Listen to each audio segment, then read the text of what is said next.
Bharatiya Janata party किसान मोर्चा द्वारा प्रदेश नेतृत्व के निर्देश पर बिंदुखत्ता स्थित कृषि यंत्र पूजन एवं केंद्र सरकार द्वारा पारित किसान बिल के समर्थन में बैठक का आयोजन किया गया। कार्यक्रम का आयोजन किसान मोर्चा के नवनियुक्त जिला अध्यक्ष कमल मुनि जोशी की अध्यक्षता में किया गया। इस मौके पर पहुंचे किसान मोर्चा के प्रदेश प्रभारी राजेंद्र सिंह बिष्ट और जिला अध्यक्ष प्रदीप बिष्ट ने सहभाग किया। इस मौके पर पत्रकारों से बोलते हुए किसान मोर्चा के प्रदेश प्रभारी राजेंद्र बिष्ट ने कहा कि किसान इस देश की रीढ़ हैं। किसान के श्रम सिंचित मूल्य को लेकर जितना भाजपा सरकार चिंतित रही है, उतनी पूर्व की सरकारों ने यदि चिंतन किया होता तो आज किसानों की यह दयनीय स्थिति न होती। उन्होंने विपक्षी पार्टियों को घेरते हुए कहा कि उनके पास अब कोई मुद्दे नहीं रह गए हैं, इसलिए वह देश के किसानों को बरगलाकर इस तरह के आंदोलन कर रहे हैं जिसे देश की जनता कभी माफ नहीं करेगी। उन्होंने कहा कि प्रदेश किसान मोर्चा द्वारा किसान जन जागरूक अभियान चलाया गया है, जिसके तहत 11,000 पोस्ट कार्ड किसान बिल के समर्थन में देश के प्रधानमंत्री एवं कृषि मंत्री तथा प्रदेश के मुख्यमंत्री को आभार के तौर पर भेजे जाएंगे। इधर भाजपा जिला अध्यक्ष प्रदीप बिष्ट ने कहा कि जो किसान कृषि यंत्रों की बदौलत अपने खेतों में खेती कर देश का पेट भरता है, किंतु विपक्षी पार्टियों ने उन्हीं कृषि यंत्रों का दहन करके सिद्ध कर दिया कि वे किसान विरोधी हैं। उन्होंने कहा कि किसान बिल किसानों के लिए ऐतिहासिक है तथा भाजपा जब जब सत्ता में आई है किसानों के लिए हितकारी योजनाओं का क्रियान्वयन किया है। उन्होंने कहा कि इसीलिए भाजपा किसान मोर्चा द्वारा पूरे प्रदेश में किसान बिल समर्थन तथा कृषि यंत्रों के पूजन किया जा रहा है, जिसमें लोगों का भारी समर्थन मिल रहा है।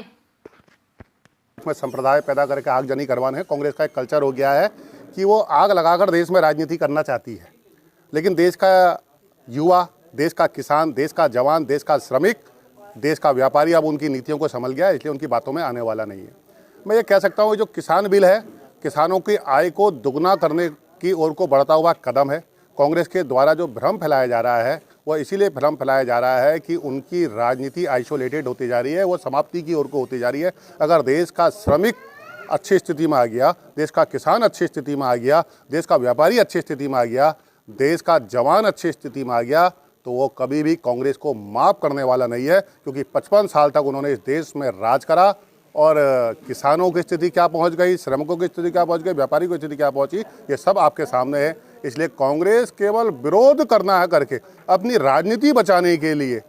और मैं कह सकता हूं कि अपने समापन को होता हुआ देखते हुए बचाने के लिए वो केवल इस बिल का विरोध कर रही है। और आने वाले समय में यह बिल ऐतिहासिक होगा, किसानों की आय बढ़ाने वाला होगा। कृषि सुधार बिल 2020 मोदी जी के इस देश के यशस्वी प्रधानमंत्री जी ने बिल पास किया दोनों सदनों पर, और उसके बाद विपक्ष ने जिस प्रकार का बखेड़ा शुरू किया और किसानों के यंत्र जो जिसकी किसान पूजा करते हैं, अन्नदाताओं का जो सबसे बड़ा यंत्र है ट्रैक्टर, उसको जिस प्रकार से जलाया, इसको देखकर भारतीय जनता पार्टी किसान मोर्चा और पूरे देश के किसान बहुत ज़्यादा इसकी भर्त्सना करते हैं, इसकी निंदा करते हैं। इसी कार्यक्रम को लेकर भारतीय जनता पार्टी किसान मोर्चा परिवार और भारतीय जनता पार्टी परिवार के लोग हम छोटी 15-15, 20-20 लोगों के अपनी किसानों की चर्चाएँ कर रहे हैं, गोष्ठी कर रहे हैं और किसान बिल के बारे पर किसानों के बीच में जाकर उनको समझा रहे हैं और किसान बिल की पूरी जानकारी दे रहे हैं। इसके अतिरिक्त हम ये जो अपना कृषि यंत्र इस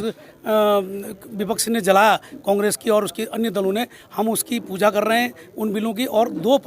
3 पत्र हम बना रहे हैं, पोस्ट कार्ड लिख रहे हैं, जिसमें माननीय प्रधानमंत्री जी, इस देश के यशस्वी प्रधानमंत्री जी और अपने इस देश के कृषि मंत्री जी और अपने इस देश के मुख्यमंत्री जी के का आभार व्यक्त हुए इस बिल पर हम उनका हस्ताक्षर करा रहे हैं। और कम से कम 11,000 पोस्ट कार्ड हम इस देश के प्रधानमंत्री जी के नाम और कृषि मंत्री जी के नाम और मुख्यमंत्री के नाम भेज रहे हैं, ऐसा हमने आह्वान किया है। और भारतीय जनता पार्टी किसान मोर्चा पूरे परिवार में एक कार्यक्रम आयोजित कर रहा है।